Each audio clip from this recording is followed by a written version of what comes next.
السلام علیکم ورحمۃ اللہ وبرکاتہ۔ آج کے دور میں عورتوں کے پردے کا مسئلہ بہت اہمیت اختیار کر رہا ہے، اور اس کے تعلق سے بہت سے کنفیوژنز ہیں جو لوگ بار بار سوال بھی کرتے ہیں کہ خاص طور پر اس مسئلے میں کہ عورتوں کو اپنے چہرے کو ڈھانکنا چاہیے یا نہیں، فیس کور کرنا کیا اسلام میں ضروری ہے یا نہیں۔ اور بعض لوگوں کی یہ رائے ہو رہی ہے کہ چونکہ قرآن اور حدیث میں اس کا صراحتاً کہیں ذکر نہیں ملتا، کہیں پہ مینشن نہیں ہے قرآن و حدیث میں کہ عورتیں اپنے چہرے کو ڈھانکے رہیں، اس لیے کسی بھی حالت میں فیس کور کرنا ضروری نہیں ہے۔ لہٰذا اس ٹاپک پر ہم تھوڑی تفصیل سے بات کرتے ہیں۔ سب سے پہلی بات جو میں آپ سے کہنا چاہتا ہوں وہ یہ ہے کہ پردے کی 3 الگ الگ کیٹیگریز ہیں، 3 درجے ہیں اس کے، اور تینوں درجوں کو ہمیں سمجھنا ہوگا۔ سب سے پہلا درجہ یہ ہے، اور یہ درجہ سب سے اصل درجہ یہی ہے، وہ یہ ہے کہ عورتیں اپنے گھروں میں ٹھہری رہیں، اپنے گھروں سے باہر نہ نکلیں، اور گھر میں اس اعتبار سے ٹھہری رہیں کہ باہر کا کوئی بھی شخص، کوئی بھی مرد، کوئی بھی غیر محرم ان کے جسم کے کسی بھی حصے کو نہ دیکھ سکے۔ اس کے تعلق سے قرآن میں اللہ تعالیٰ نے سورۃ الاحزاب آیت نمبر 33 میں ذکر کیا، وَقَرْنَ فِي بُيُوتِكُنَّ۔ یہ ازواج مطہرات سے اللہ کے نبی صلی اللہ علیہ وسلم کی وائفز سے یہ ذکر کیا گیا، انہیں یہ حکم دیا گیا کہ وہ اپنی گھروں میں ٹھہری رہیں۔ اور ظاہر سی بات ہے یہ حکم ان کے ساتھ خاص نہیں ہے، اس کی وجہ یہ ہے کہ اس آیت سے پہلے بھی جو احکامات ذکر کیے گئے ہیں اور جو احکامات اس آیت کے بعد ذکر کیے گئے ہیں، تمام احکامات میں ازواج مطہرات کے ساتھ ساتھ امہات المؤمنین کے ساتھ ساتھ مسلمانوں کی تمام عورتیں بھی شامل ہیں۔ لہٰذا سب سے پہلا درجہ یہ ہے کہ وہ اپنے گھروں میں ٹھہرے رہیں۔ ایسی ہی دوسری دلیل اس کے تعلق سے یہ ہے کہ صحابہ کرام کو کہا گیا وَإِذَا سَأَلْتُمُوهُنَّ مَتَاعًا فَاسْأَلُوهُنَّ مِنْ وَرَاءِ حِجَابٍ۔ یہ سورۃ الاحزاب کی ہی آیت ہے، آیت نمبر 53، جس میں صحابہ کرام کو یہ کہا گیا کہ جب تم ازواج مطہرات سے کوئی چیز مانگو تو پردے کے پیچھے سے مانگو۔ تو اس سے معلوم ہوا کہ سب سے پہلا درجہ یہ ہے کہ وہ گھروں میں ٹھہری رہیں اور گھروں سے باہر نہ نکلیں۔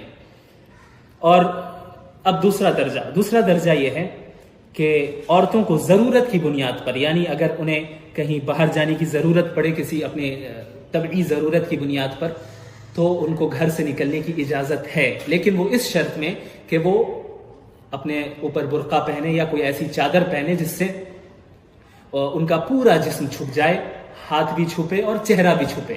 چہرے کا چھپنا بھی ضروری ہے۔ اس کی دلیل کیا ہے؟ اللہ تعالیٰ نے سورۃ الاحزاب میں آیت نمبر 59 میں کہا یا ایھا النبی قل لازواجک وبناتک ونساء المؤمنین یدنین علیہن من جلابیبہن، کہ یا رسول اللہ، اے اللہ کے نبی، آپ اپنی عورتوں سے، اپنی بیویوں سے کہیے، اپنی بیٹیوں سے کہیے اور مسلمانوں کی تمام عورتوں سے کہیے کہ وہ اپنے اوپر جلباب ڈال دے، جلباب لٹکا لے۔ اب یہ جلباب کیا چیز ہے؟ تو اس کے تعلق سے علامہ ابن حزم رحمۃ اللہ علیہ نے اپنی کتاب المحلہ میں ذکر کیا کہ جلباب اس کپڑے یا اس چادر کو کہتے ہیں جس کے ذریعے سے عورت اپنے پورے جسم کو چھپا لے، نہ کہ اپنے بعض جسم کو چھپائے، یعنی آدھا جسم ڈھاکے رہے، آدھا کھلا رہے، اسے جلباب نہیں کہتے۔ جلباب اس چادر کو کہتے ہیں جس کے ذریعے سے پورا جسم چھپ جائے۔ اور اسی طریقے سے حضرت عبداللہ بن عباس رضی اللہ تعالی عنہ سے بھی روایت مروی ہے۔ علامہ ابن جریر طبری نے بھی اپنی تفسیر میں اسے اچھی طرح ذکر کیا ہے کہ یدنین علیہن من جلابیبہن کا مطلب یہ ہے کہ عورتیں وَهُوَ أَن يُغَطِّينَ وُجُوهَهُنَّ وَرُؤُوسَهُنَّ، کہ اپنے سر کو بھی ڈھانپے اور اپنے چہرے کو بھی ڈھانک لے۔ اور اسی طریقے سے علامہ ابن کثیر نے بھی تفسیر ابن کثیر میں اس کا ذکر کیا کہ یدنین علیہن من جلابیبہن کا مطلب ہی یہ ہے کہ اپنے چہرے کو کور کر لے۔ اسی طرح ایک اور روایت ہے جس میں محمد بن سیرین جو بہت بڑے تابعی ہیں اور کبار تابعین میں سے گزرے ہیں، ان سے جب پوچھا گیا، ان کے اسٹوڈنٹس نے ان سے پوچھا کہ یدنین علیہن من جلابیبہن کا کیا مطلب ہے، تو انہوں نے بیان کیا کہ میں نے اپنے استاذ حضرت عبیدہ السلمانی سے اس آیت کے تعلق سے پوچھا۔ جو حضرت عبیدہ، پہلے میں بتا دینا چاہتا ہوں کہ عبیدہ السلمانی انہوں نے عہد نبوی میں ہی ایمان انہوں نے قبول کیا، لیکن اللہ کے نبی صلی اللہ علیہ وسلم کو نہ دیکھ سکے، لہٰذا حضرت عمر بن خطاب رضی اللہ تعالی عنہ کی خلافت میں اس دور میں وہ مدینہ شفٹ ہوئے اور وہیں پہ انہوں نے پوری زندگی گزاری۔ تو انہوں نے ان سے جب پوچھا گیا کہ یدنین علیہن من جلابیبہن کا کیا مطلب ہے، تو انہوں نے ایک چادر اٹھائی اور چادر اٹھا کر اپنے اوپر اس چادر کو ڈالا اور پورے چہرے کو کور کر لیا، اور صرف بائیں آنکھ، لیفٹ آنکھ کو انہوں نے کھلا رکھا اور کہا اس کا یہ مطلب ہے۔ اب ظاہر سی بات ہے وہ شخص جو مدینے میں رہ رہا ہے، عہد خلافت کو اس نے پایا، حضرت عمر بن خطاب رضی اللہ تعالی عنہ کی خلافت میں وہ شخص رہا اور اس کے بعد پوری زندگی مدینے میں گزار دی. حضرت عبداللہ بن مسعود رضی اللہ تعالی عنہ کے اسٹوڈنٹس میں سے تھے اور لوگوں کو فتویٰ دیا کرتے تھے اور بہت بڑے عالم دین تھے. ایسے شخص جنہوں نے ایک ایسا شخص جس نے پوری زندگی مدینے میں گزاری, بڑے بڑے صحابہ کرام سے انہوں نے استفادہ کیا اور خلافت راشدہ کا زمانہ انہیں حاصل ہوا. ایسا شخص جب اس آیت کی اس طرح تفسیر کر رہا ہے تو ظاہر سی بات ہے وہ وہی بات بتائے گا جو اس وقت مدینے میں رائج تھی, جو صحابہ کرام جس پر عمل کرتے تھے, جو اسلامی معاشرے نے جس کو قبول کیا تھا. اس بات کو سمجھنے کی ضرورت ہے. اور ایسی کئی روایتیں حضرت عبداللہ بن عباس رضی اللہ تعالیٰ عنہ کی ایک روایت ابن جریر طبری نے ذکر کی ہے جس میں انہوں نے فرمایا کہ جب عورتیں کسی ضرورت کی بنیاد پر اپنے گھروں سے نکلے تو انہیں چاہیے کہ وہ کسی کپڑے کے ذریعے سے, چادر کے ذریعے سے اپنے سر کے ساتھ ساتھ اپنے چہرے کو بھی چھپا لے. اسی طریقے سے ایک اور روایت ہے جس میں عبداللہ بن عباس سے ہی مروی ہے اور حضرت قتادہ سے بھی روایت ہے کہ وہ دونوں فرماتے ہیں کہ عورتیں اپنے جلباب کو پیشانی میں یعنی فور ہیڈ پر یہاں تک لا کر باندھ دیں اور پھر ناک کے نیچے سے دوسرا کپڑا ہو یا اسی کپڑے کو باندھیں, یعنی دو آنکھیں اگر کھلی رہیں تو اس میں کوئی حرج نہیں. اب اگر ہم دیکھتے ہیں کہ صحابیات کا عمل کیا تھا, اس کو بھی سمجھنا چاہیے کہ صحابیات کا عمل عہد نبوی میں کیا رہا.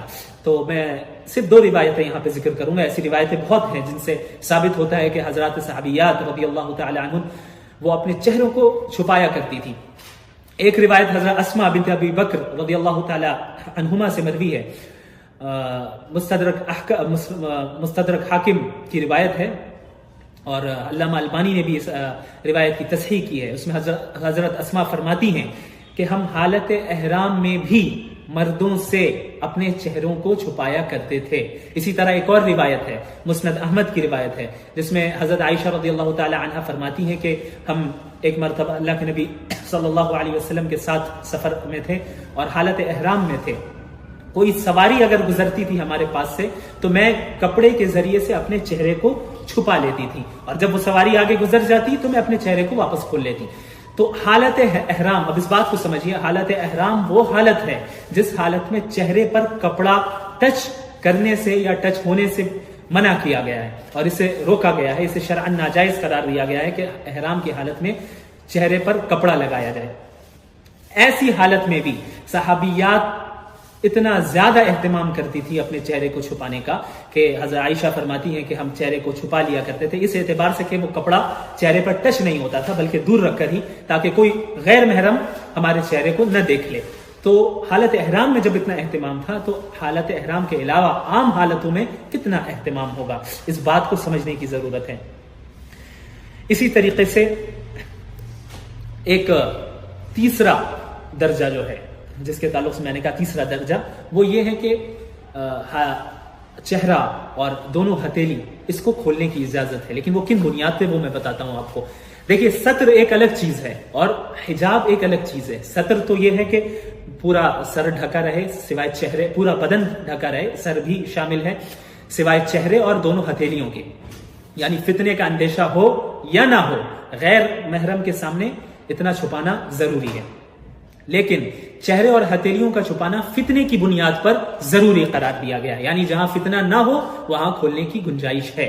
جیسے ایک آیت میں آپ کو بتاتا ہوں, سورۃ النور آیت نمبر 60 میں اللہ تعالیٰ ارشاد فرماتے ہیں والقواعد من النساء اللاتي لا يرجون نکاحا فليس عليهن جناح ان يضعن ثيابهن. اس آیت میں اللہ تعالیٰ نے ان بوڑھی عورتوں کو اس چیز کی اجازت دی ہے کہ وہ اپنے جلباب کو کھول سکتی ہیں. ظاہر سی بات ہے کہ ثیابہن یعنی اپنے کپڑوں کو کھول سکتی ہے سے مراد کپڑا نہیں ہے بلکہ جلباب ہے جو کپڑے کے اوپر سے پہنا جاتا ہے اور اپنے چہرے کو ڈھکا جاتا ہے, اور یہی تفسیر کئی صحابہ کرام سے مروی ہے. تو چونکہ بوڑھی عورتوں کی طرف عام طور پر میلان نہیں ہوتا اور شہوت کا اندیشہ نہیں ہوتا, فتنے کا اندیشہ نہیں ہوتا, اس لیے ان بوڑھی عورتوں کو اس بات کی اجازت ہے کہ وہ اپنے چہرے کو کھلا رکھ سکتی ہیں. اسی طریقے سے نوجوان عورتیں بھی وہ عورتیں جن کو اس بات کا اندیشہ نہ ہو, یعنی اس بات کا اندیشہ نہ ہو کہ وہ فتنے میں مبتلا ہو جائے یا کسی دوسرے کو فتنے میں مبتلا کر دے, ایسے شخص کو جو ان سے قریبی ہو یعنی جن کا گھر میں آنا جانا ہوتا ہو, جہاں فتنے کا اندیشہ بالکل نہ ہو یا جہاں سخت ضرورت پڑ جائے کھولنے کی, ایسے موقع پہ کھولنے کی اجازت ہے, اس کے علاوہ نہیں. اور جو تفسیر عام طور پہ پیش کی جاتی ہے کہ وَقُلْ لِلْمُؤْمِنَاتِ يَغْضُضْنَ مِنْ أَبْصَارِهِنَّ وَيَحْفَظْنَ فُرُوجَهُنَّ وَلَا يُبْدِينَ زِينَتَهُنَّ إِلَّا مَا ظَهَرَ مِنْهَا، کہ مومن عورتوں سے کہیے کہ وہ اپنی زینت کا اظہار نہ کرے سوائے ان حصوں کے جو ظاہر ہیں. تو جو چیز ظاہر ہے وہ چہرہ ہے اور 2 ہتھیلی ہے. تفسیر میں کئی اقوال ہیں لیکن سب سے راجح قول یہی ہے. لیکن اس آیت کو کا سہارا لے کر اسے مطلقاً جائز قرار دے دینا، ہر حالت میں کھلا رکھنے کی اجازت دے دینا، یہ بالکل صحیح نہیں ہے. یہ اس آیت کو اسی پس منظر میں لینا ہوگا کہ جہاں پر فتنے کا اندیشہ نہ ہو اور جہاں پہ سخت ضرورت ہو، ایسے موقع پر اسے کھولنے کی اجازت ہوگی.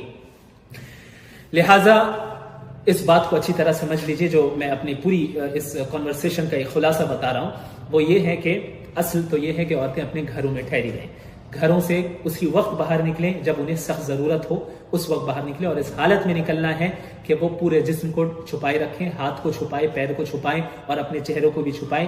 جس طریقے سے میں نے روایتیں آپ کے سامنے بیان کی، صحابیات کا جو عمل تھا اسے بیان کیا، تفسیر کا حوالہ دیا، اس اعتبار سے کریں. اور جہاں فتنے کا اندیشہ نہ ہو یا بہت زیادہ سخت ضرورت ہو، جہاں چہرہ کھولنے کے علاوہ اور کوئی آپشن ہی نہ ہو، وہاں پہ کھولنے کی اجازت ہے. لہٰذا قرآن و حدیث کو ہمیں اس طریقے سے سمجھنا ہے جیسے ہمارے صحابہ کرام نے سمجھا، جیسے تابعین نے سمجھا، جیسے سلف صالحین نے سمجھا. اگر ہم محض اپنی عقل ہی دوڑاتے رہیں، اپنے اعتبار سے عقل کو آزاد چھوڑ دینا قرآن و حدیث کے سمجھنے میں، یہ کسی طرح درست نہیں ہے. تو ضرورت کی بنیاد پر کھولا جا سکتا ہے. اور اس کی کئی مثالیں ہیں، جیسے آپ پاسپورٹ وغیرہ بناتے ہیں یا آپ کو کئی آئی ڈی پروف کے لیے آپ اپنی آئی ڈی بنانی پڑتی ہے، یا اور دیگر جیسے کہیں کورٹ میں آپ کو گواہی دینی ہے تو وہاں پہ آپ کو چہرہ کھولنا ہوگا. ایسے کئی مثالیں ہیں، میں نے ایگزامپل کے طور پہ 2-3 آپ کے سامنے پیش کیے. لہٰذا اس بات کو اچھی طرح سمجھیے کہ جو آج کل یہ بالکل ایک فتنہ ہے. بعض عورتیں ایسی ہیں جنہوں نے یوٹیوب میں کئی ایسے ویڈیوز دیکھے اور ایسے کئی اپنے سے انہوں نے گوگل پہ سرچ کیا، خود ہی مسائل کو پڑھا اور کیا سمجھا اور حجاب پہننا یعنی چہرے کو کور کرنا چھوڑ دیا انہوں نے، یہ کہہ کر کہ قرآن میں کہیں ذکر نہیں، حدیث میں کہیں ذکر نہیں، اس لیے ہم بھی نہیں پہنیں گے. اور بعض علماء بھی ایسے ہیں جنہوں نے اس بات کی تائید کی، اس رائے کی تائید کی کہ جو ہے ہاں چہرہ ڈھانکنا یہ ضروری نہیں ہے. لیکن یہ باتیں بالکل بھی صحیح نہیں ہیں. اس لیے میں اللہ تعالیٰ سے دعا کرتا ہوں کہ اللہ تعالیٰ مجھے بھی اور آپ سب کو دین کا صحیح فہم عطا فرمائے اور دین پر صحیح طور پر عمل کرنے کی توفیق عطا فرمائے. السلام علیکم ورحمۃ اللہ.